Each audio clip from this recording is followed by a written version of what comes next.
Hello everyone, my name is Chandra Perry, and here's my Theorist and Atlas case study.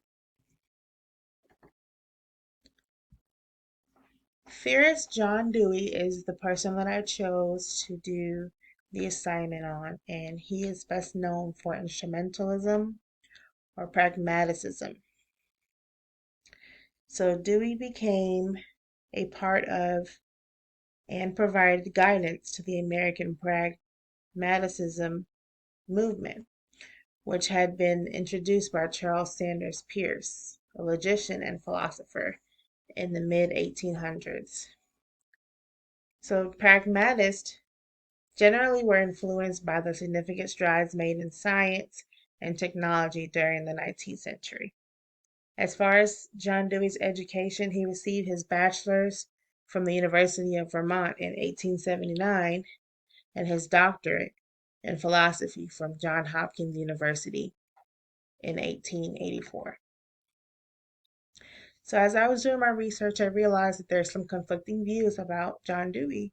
He's either celebrated or conceded as the most influential philosopher. So he's noted as a very controversial thinker, and he's often blamed for undermining authority in the classroom, while others praise him for rescuing children from boredom.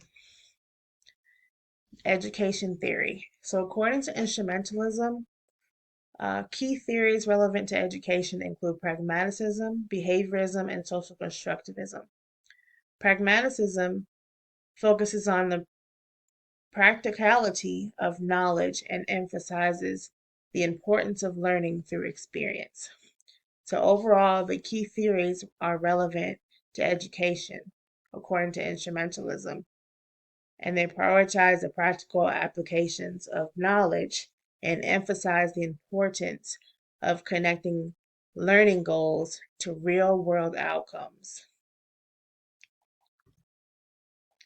The Atlas case study that I chose demonstrates instrumentalism because it has a use of technology. It's very technology based and science based, and the instructional practices that were displayed in the video support that. So, instrumentalism is the view that knowledge results from discernment of correlations between events of processes of change. And here's a video that I found that explains the principles of education as far as John Dewey. We can play a few seconds of that.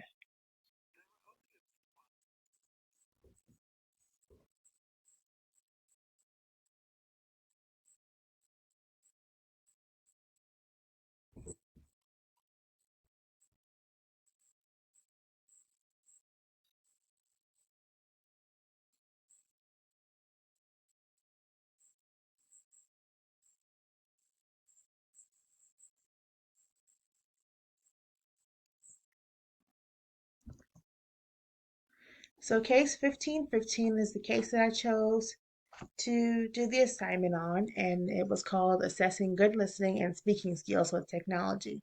So this was a kindergarten class that contained 26 students ages 5 to 6. And in the video, children were instructed to use their own discernment in the event of having to use their body, voice, and brain, and to keep those things ready when they're presenting. So the children used technology to record themselves by using their iPads to record each other, and they partnered up in the video. So according to the notes, the teacher's lesson relied heavily on scaffolding and the concept of self-assessment. Application. John Dewey is frequently regarded as an advocate for active learning through hands-on experience, as opposed to passive reception. According to him, every child is curious, active, and eager to discover. As a new teacher, there are several ways to incorporate learning by doing in the classroom, which John Dewey is very fond of talking about. The first is to design lessons that require students to actively participate in the learning process. The second is to provide opportunities for students to collaborate and work in groups. The third is to use technology and tools and resources to enhance the learning experience. And finally, The last is to encourage students to reflect on their learning experiences. Implications. So firstly, instrumentalism emphasizes the practical application of knowledge and skills in the real world, rather than rote memorization and abstract thinking. Secondly, instrumentalism emphasizes the importance of experience and experimentation in the learning process. And thirdly, instrumentalism highlights the importance of collaboration and social interaction in learning. Finally, instrumentalism suggests that education should be focused on meeting the needs of society rather than just the needs of individual learners. So here's my reference page, and here's the rubric. Thank you guys for listening.